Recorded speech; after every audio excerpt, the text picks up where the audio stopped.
Lightning like Steve McQueen. I'm in the fast lane when the light turns green. And I built tough, I ain't nothing but grit. Cause I made rugged blood, sweat, and spit. Yeah, like a horse I fly. Better push yourself in for a bumpy ride. I like to play hard, but I work harder. And I weather the storm cause I'm built stronger. What is up, ladies and gentlemen? We are back. We are live. It is the Freight Coach Morning Show, the top morning show in transportation, coming to you guys every single weekday, 8:30 a.m. Pacific, 10:30 Central, to break down some industry headlines.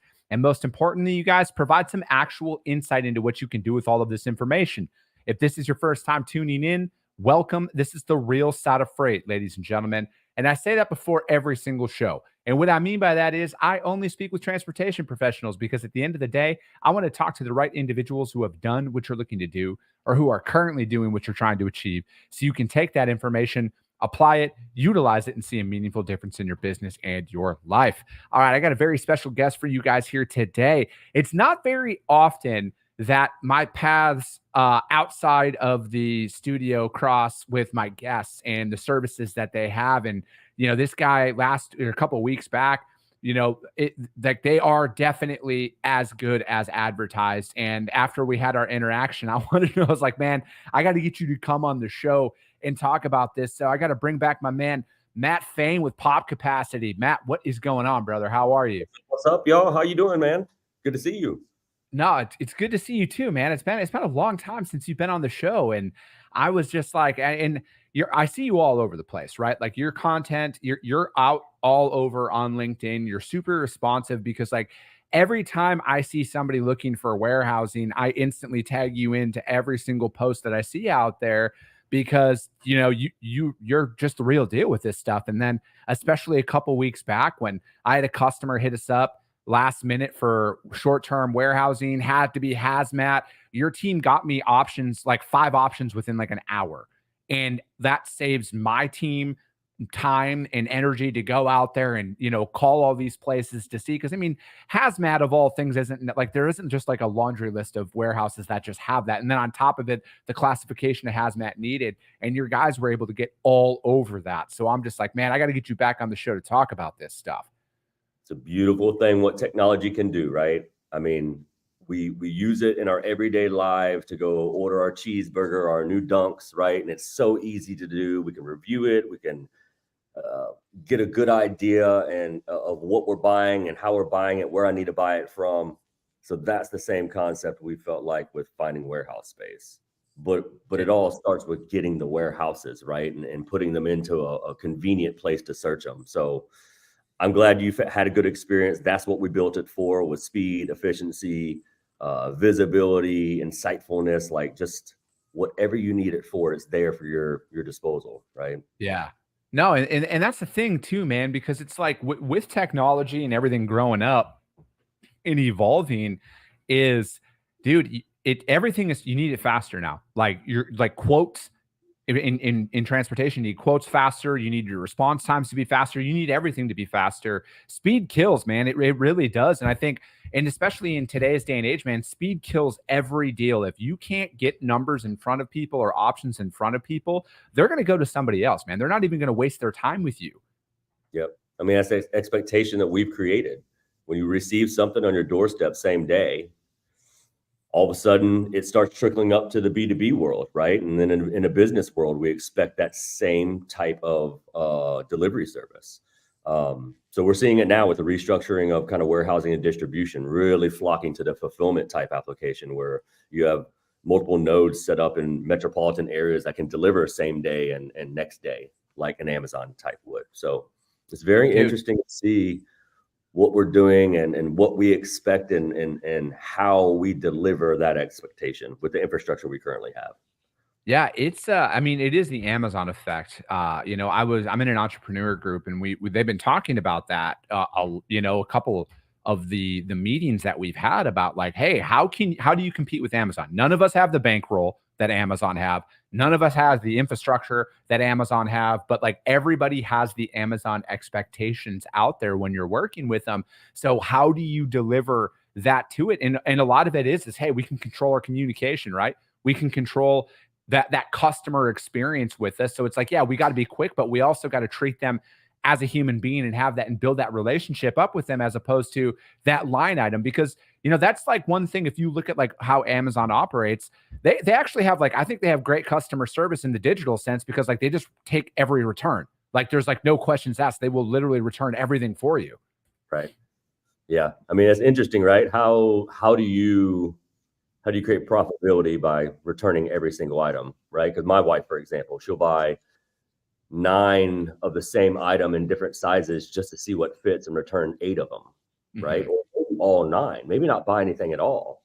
But it's like that digital dressing room experience. You have to have it or no one will buy your product. If there's a return policy tied to it, and you're telling me that if I buy a size 11 and I needed a size 10 because your shoe runs small or big. Yeah, I know what you mean. then I'm tied to a restocking fee or something. I'm not buying your shoe, period. I don't care how cool it is. I don't care, how great of a deal I got on it. It really depends on that return policy, and what I do there. So it's the full-on experience from purchase to return, right? There's an expectation all the way there. And it's honestly from discovery to return, possible return. Yeah. How are you discovering your products? Because then the convenience of buying it, it's the whole experience has to be digital. That's the expectation. Dude, so how are things changing on your side? Because obviously pop capacity is all about warehousing, short-term, long-term, like literally anything warehousing. Like I go to Matt for anything like that. Any questions my customer has, I just instantly go to Matt and pop capacity, because they are what they are advertised as out there. So like, how are things changing in your world, man? Are you seeing CPG brands and everything else? Are they shifting more towards like when they're testing out products, is it getting easier for them to find like, hey, I only want to test out this market for the next 60 days. Can I find fulfillment in the next 60 days in Phoenix, Arizona, for example? Absolutely. Absolutely. Just like the trucking world, the warehousing world's a bit soft right now. We have a lot of warehouse capacity out there. And we've seen that when there's a lot of capacity, there's a lot of opportunity, right? You can get tactical and really strategic with how you interact with these warehousing distribution centers. Things that they wouldn't do in the past, they'll also all of a sudden do because they have the open availability and bandwidth to do it. When they don't have any space, there's nothing they can do, right? But when they have an abundance of space, all of a sudden the creativity starts happening. All of a sudden they can figure out how to do a final mile network for a large furniture retailer, right? 90 different locations. That's something, it's not a huge footprint. It's not 200, 300,000 square foot. We're talking 10 to 20,000 square foot with multiple delivery nodes coming in, truckloads, pickups, will calls, the whole 9. But they're nimble enough. The network's nimble enough to do that. So we're seeing a lot of large enterprises take some of these big, hairy, audacious initiatives that they've had and use our network because of its convenience, because of the nimbleness right now and the agility within it to achieve some of those big goals. So the world's changing, and we'll look, peak season's upon us. Things will constrict again. All of a sudden we'll claim there's no warehouse space available. And then our marketplace works in a different way. Right now with the tightness, now we can find those nooks and crannies of capacity, how you need it, when you need it. How are you guys really like breaking down and I mean, say what you want or don't say what you want in this situation, but like if a brand comes to you or, a co-packer or something like that, like how are you out there assessing their needs? And like, is it based on mainly geography, or is it mainly like, hey, like it's got to be a food grade facility. It has to be this far away from certain things. Is every, prospect different in your guys' eyes? I mean, the way the marketplace works is you've got 2 levels of searching. You've got your Airbnb style, tell me the location, how much you need, and a facility type, being the food grade, ambient, temp controlled, whatnot. Once you go through and hit those 3 data points, we present you all that match those 3 data points. Now, if you're a savvy shipper, let's just say like a Procter & Gamble or an Anheuser-Busch or a Mondelez, your profile, what you need shipped, your volumes coming in, the volumes coming out, the modes of transportation that are being utilized. We then give you an option to build a custom scope of work. That custom scope of work goes beyond location and square footage needs. Now you're telling us exactly what you need from a volume standpoint. They need to have X amount of dock doors because you do 40 truckloads a day. Maybe they come in 40-foot high cube container. They're leaving out 53-foot dry vans or reefers. we're able to give you a good idea of not only space and who has that available in what location, but like, are they a real player? Have they handled food and beverage in the past? Do they have the dock door capabilities to handle a lot of volume, right? If you're a 200,000 square foot building with 8 dock doors, you probably don't fit the ideal mold for someone moving 50 to 60 truckloads a day, right? You're more of a storage warehouse that weekly pickups, monthly pickups, stuff like that more fits your category.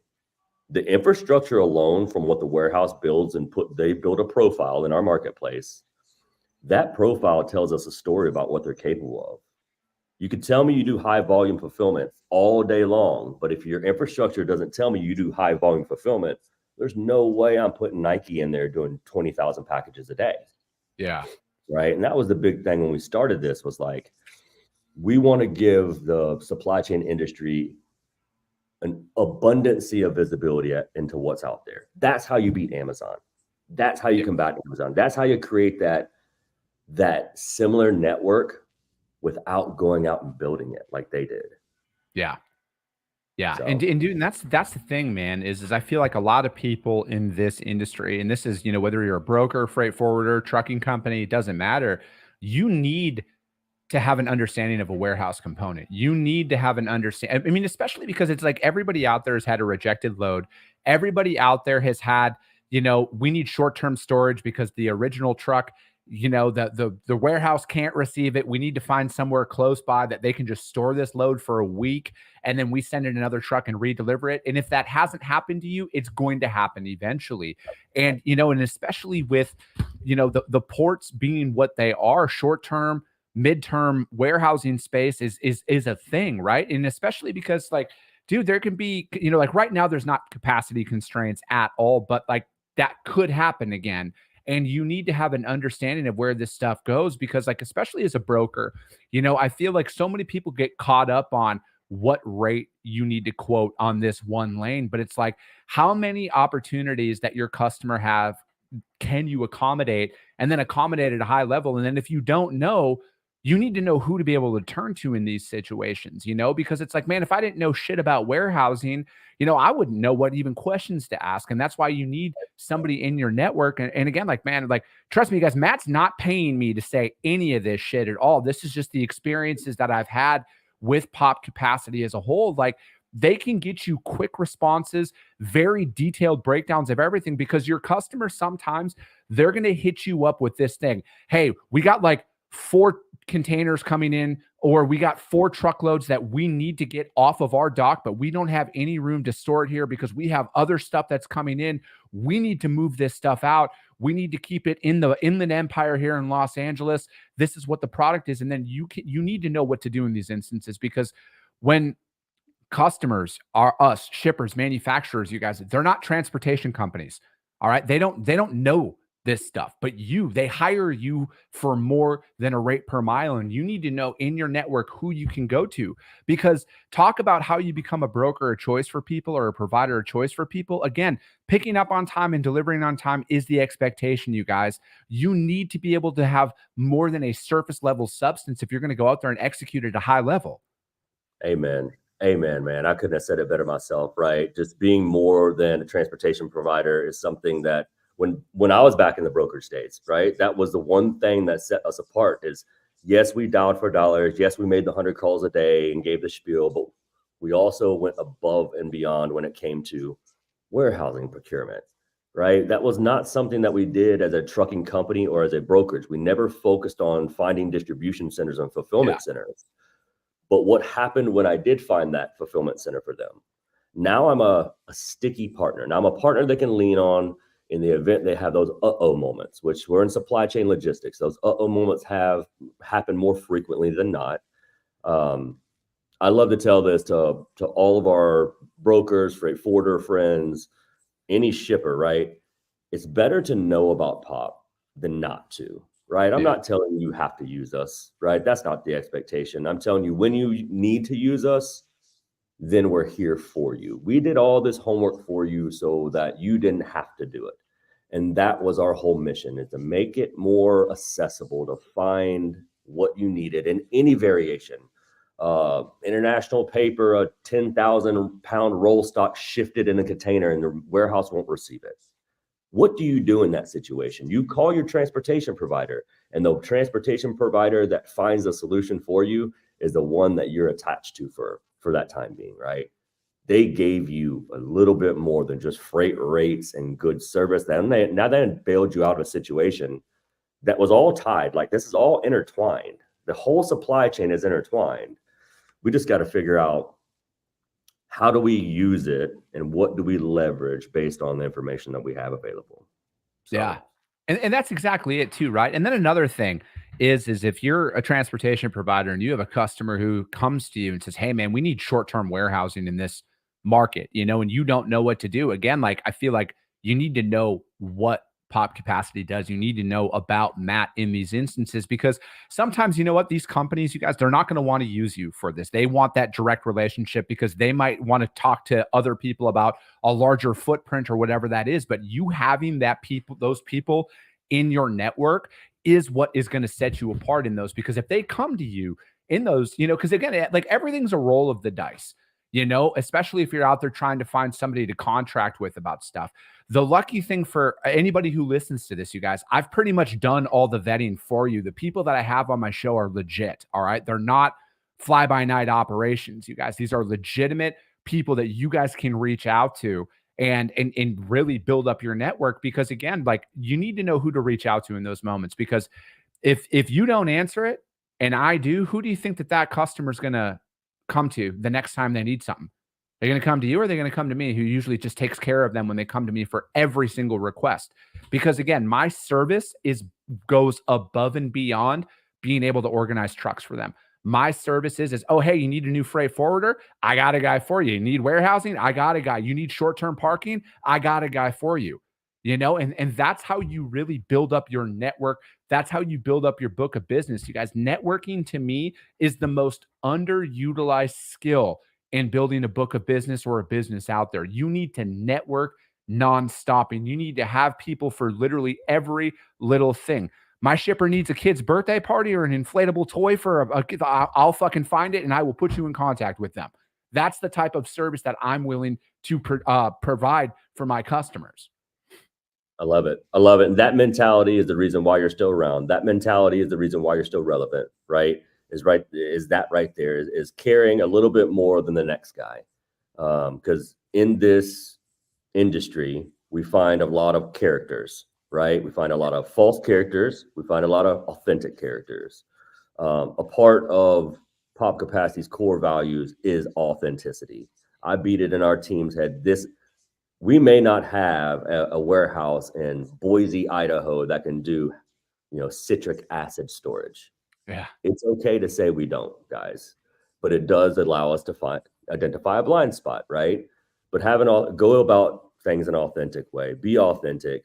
And when you can help out. But if you can't, be okay to bow out and pass it along to the next guy. So, yeah, it's interesting, just how the environment has changed so much, but still some of the old practices are still there, right? We have technology at our fingertips, but yet it's still a relationship that drives everything. The question is, are you getting to the right relationship by leveraging technology, right? Kind of like LinkedIn. Yeah. You and I got connected because there's things that are relevant between us. We knew that we were going to have a common connection. We'd have some good conversations and share good content amongst each other based on our interest, based on our history. It's just that influence in supply chain is coming, right? Yeah. That type of influence, right? Because there's a lot of unnecessary conversations happening right now at this very moment, when there should be more conversations happening with the freight coach and with Matt at Pop, because the technology or the way that you found them was right. So anywho, I digress. No, not at all, man. I mean, again, like to me, when it comes down to it, the entire point of this show is to provide education and insight. Like I say at the beginning of every single show, that's all that this is designed for, is because like I've been in that situation when I didn't know where to turn, right? Like I've been in that situation as a founder of like, hey, how do I establish business credit? What do I do in this situation? or, Right. you know, or, hey, I didn't have a contract in place and I got fucked out of money. What do I do? So I hired an attorney, and then I have my attorney come on the show and talk about contracts. And then I had my CPA come on the show and talk about tax structure. And hey, you guys should be talking to your people about this. I have my friends on the insurance space come on my show and say, hey, if your premiums are rising, talk to your people about this, this, this, and this, and you might be able to uncover some savings. It doesn't have to be from them as the person, but like, you need to know what to say in these instances. And, you know, you brought up the whole point about bowing out. I have overcommitted too much in my career, and it's cost me way more. There was no reward that came of that. I should have just said, hey, this is, I don't know how to handle this. I'm going to have to pass on this opportunity. No harm, no foul. But again, you live and you learn in these instances, because I want my brand out there in the market to the shippers and the customers to be known as hey, like they just did the right thing. Because Yeah. that's our number one core value in my company, Matt, is do the right thing. Yeah. Because that's going to be at the short term sacrifice of ours, but at the long term, man, we're going to win of that. Because like, if you apply those principles long enough in an environment that is business, because business is cutthroat, you guys. Like, this isn't Candyland here, you guys. People will literally shake your hand while their fucking partner's coming up behind you to slit your throat and watch you bleed out. That is the reality of the real world. But that being said, you can stand out so much more by applying some core values to your business and adhering to them. And it will be amazing how you can succeed in the long term. It's true. It's very, very true. This is a roller coaster, and for every dip and turn and swirl, there's something you learn every single time, right? We've been in this game for 4 years. We've been bootstrapped for 4 years. And I can tell you right now, I don't know how many people I would advise that to, right? We bootstrapped this thing during the pandemic. There was the first challenge, but that turn, that dip, that whirly do, it made us who we are today, right? And I attribute a lot of that just business success to just maintaining motivation, maintaining momentum, and being authentic in every single step that we make. Because then you do find followers. You do get people who believe in you as a person because you're authentic, right? It's not just a sales spiel. Matt didn't just jump from broker to broker with the same strategy, right? You start building that character, and you start building that supply chain profile, persona, if you would. Yeah. Which is something interesting to talk about. You know, we've been in the lab, if you would. As a tech company, you're always evolving. You're always figuring out things and ways that you can better make your technology impactful in the industry. So we started thinking about like supply chain professionals like DNA. Mm-hmm. You have a supply chain profile, if you would, right? Just like your social media profile, you have a supply chain profile as well.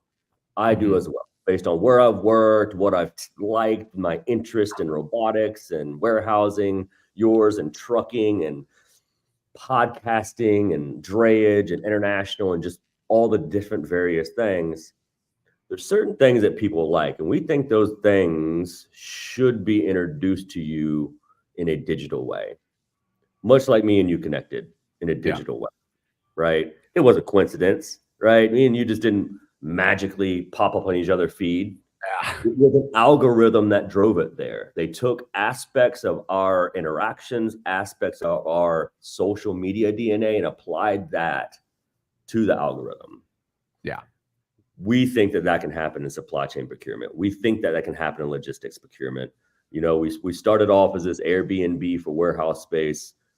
And by using that algorithm, we'd have identified that maybe we could take that a step further and change procurement in its entirety by using similar algorithms to social media, by putting relevant products and people and services right there in front of you so that you can buy at your leisure if you want to.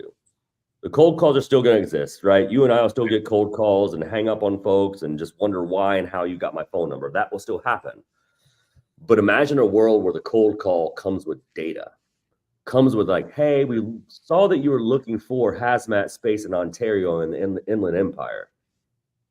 you didn't find anything because you didn't finish the process. But look, I'm here to kind of help you out. And I understand you work with a chemical manufacturer that imports stuff out of Mexico. We start understanding the profile. Start understanding the story and the journey that they need to be taken on. And maybe we can make the supply chain procurement process, the B2B procurement process, a little bit easier. So it's going to be interesting. The next several months for us is going to be, we'll be making a lot of announcements. We're going to be doing some product launches, and love it, with a big hope that we can take all the data that's swirling around in this industry. It's everywhere, but a lot of times it's locked behind a phone call, it's locked behind a Google search, it's locked behind a broker or a 4PL or a freight forwarder. The information's there. We need a platform to give us the information in a passive way, in a prescriptive way. So the evolution is coming. I'm excited about it. I think as an industry, we're ready for it. Right. Yeah. The side of things is done. So, dude, I agree. Right. Again, it's speed is everything. And you need to have individuals that you can reach out to in those moments, because again, it's more about you supplying an actual option than not. And then you being able to sell with intent. Right. Because again, like I think a lot of people they sell because it's like their only reason for calling somebody is, hey, how do I benefit from this? Right. Like I actually research a lot of my prospects before I call them. And then if I have an area of the country like Atlanta, Georgia, where we do personally ship a lot of freight out of, I'm going to other manufacturers in the Atlanta, Georgia area to see like, hey, do you have the same distribution network as my current customers? And then when I'm calling them, I'm talking to them about that. Like, hey, we ship out of Atlanta, that goes to Texas, Iowa, New Jersey. You have a very similar distribution network to our current customers. These are the days of the week that we're running these. And this is kind of like what we can do for you. I know you're all over the country, but I don't want all your stuff all over the country, because I have some really good carriers on these specific lanes that match up with my current customers' freight network.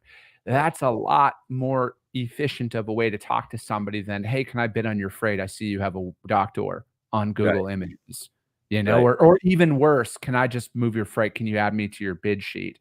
Again, you guys got to put a little bit of substance behind it. And where we are in today's day and age, you guys, like, there's so much information that's available to you at your fingertips, right? Google, to me, and I saw a post about this the other day about business development and like Google Earth. I use Google to develop business because I found it to be the most efficient way to go out there and find some shit. And especially you guys, Matt's bootstrapped companies, I've bootstrapped companies. Lead generation software is extremely expensive. And you know what's not? Google. Google's free and you can use it. And Google's very accurate. Yep. It's a powerful, powerful tool. Another core value of ours is resourcefulness. And I promise you right now, Google is our friend when we're looking for the middle of nowheresville, West Texas, and we're trying to find the industrial areas. Because the unfortunate thing about Google is they lead you to the people who pay the most. Yeah. Right. If you type in any logistics service or any warehouse service, good chance your bigger, larger enterprise players will pop up. Whether they're focused on drayage or import export, or whether they're focused on D2C fulfillment, they will pop up as an option. They're not a viable option. You have to make a phone call unless you've been in the industry and you have the intuition and insight and knowledge of who the players really are. Mm-hmm. But a lot of times we've got a new wave of professionals coming in, right? We got a whole new generation of professionals coming in who don't understand that certain carriers can't do it all. Certain brokers who claim to do it all can't do it all. They understand the Midwest carrier network and who they can trust and who they can still trust into. The new generation does not, right? So how do we give the new generation the tools and resources they need to make concise decisions? What you just mentioned was origin destination pairing. Fast forward 10 years, they called it digital freight matching, right? That concept has existed for a long time, but somewhere along the line, it just went off into la la land, and all of a sudden it turned into dialing for dollars, calling everyone. And it's because the latter is easier. It's easier to come in and be like, hey, let me get a shot at your September RFP. Okay, cool. Well, I'll call you next week and ask again. Yeah. Versus doing homework and research and figuring out what that buying persona is and saying, hey, based on the data that I have as a freight brokerage, we're really good from the deep South up to the Midwest or Mid-Atlantic. We have 10 available dry vans on Tuesdays and Thursdays, every Tuesday and Thursday. I see you're moving that lane, or I'm assuming you might be moving that lane because you're a fish company in Atlanta and you're selling up to the mid-Atlantic market. You sell crab cakes. So I can only assume that might be your lane. Is it? It took me several hours to figure out the information, to craft a story, to make it a viable solution for them. The new generation coming in is like, I don't care about John at the crab cake company. He did not excite me. I don't like crab cakes, but I like money. So I'm going to make a dozen phone calls and just hope to God that I can land somebody. Right? Yeah. It's not the concept anymore. It's not the way. The expectation for these new buyers, these new purchasing agents coming in is like, they want to know and have an understanding that what they're buying has been vetted in an efficient way, quickly, and they had an abundant amount of visibility into every aspect they do without having to pick up a phone or email to sit back and wait for information. The days of sitting back and waiting for results are coming for an end. They want instant gratification, period. And supply chain, as we've always have been historically a bit antiquated, but I think now we have access to the data and information to start being better at every aspect of it, right? And look, this whole concept of consolidated purchasing, I would love to say it was dreamed up by us, but when someone came to us for a warehouse, that was a new location that they needed to source a truck for. If that warehouse owned trucks and had trucking assets, it did not behoove that shipper to come and go and put that new lane through an RFP. It made more sense for them to use that truck at that warehouse. And now they tied two business entities into one, consolidated, streamlined value. And guess what? Now that truck was a little bit cheaper and the warehouse was a little cheaper because you committed to both. There are so many different applications outside of the trucks and warehouses. Think about the world of integrations that have happened. Yes. Right? You've got companies that spend hundreds of thousands of dollars doing an integration that they use for 5 years and then they don't ever use it again. What if just having built those EDIs and built those APIs, there's other shippers and brands looking for them? That's what you want to create. You want to create that visibility into all the different things that we've built throughout the years and how we can use them in a consolidated way. Dude. It's interesting. I'm ready. I'm ready to change the industry standard and how we find things in logistics. I think it's asinine, and people may think I'm crazy, but I think we're ready for it. So I love it. And I'm going to have you back on. I just realized we've already gone a couple minutes over, but that's what happens every time you're on the show, man. And, again, you guys, I don't say this very often, but if you guys are in the need for warehousing, short-term, long-term, whatever that is, I 100% validate and stand behind Pop Capacity and what they do out there. Okay. Reach out to Matt. And if you guys can't find Matt for whatever reason, reach out to me. I will gladly put you guys in contact with them. They are the real deal out there, you guys. You guys need to work with them. You guys need to explore what they have to offer so you can in turn offer that to your customers in the event that they come to you with one of these requests. But how does anybody reach out to you, man? How do they find out more? Well, you can hit me up at matt@popcapacity.com. I'm always on LinkedIn trying to share as much as you can. And then be sure to follow us on LinkedIn because there's a lot of good insights and updates that come through that. But yeah, that's it. matt@popcapacity.com or LinkedIn. I look forward to hearing from you. Thank you so much. It's been an absolute pleasure. I love coming on this show every time. Kudos on the success, man. You're doing an awesome job. You're a rock star in this industry, man. I appreciate it, brother. And you guys, we will be back tomorrow. And as always, you guys, if you guys got value in what you heard, which I know you did, and if you're not subscribed, subscribe to the show, you guys. Share it out there to your network, because if you see value, your network's going to see value as well. I appreciate you guys. I love you guys. And we'll be talking to you soon. Yeah, man, we're going to get some like flamethrowers here pretty soon, I think, to end the show.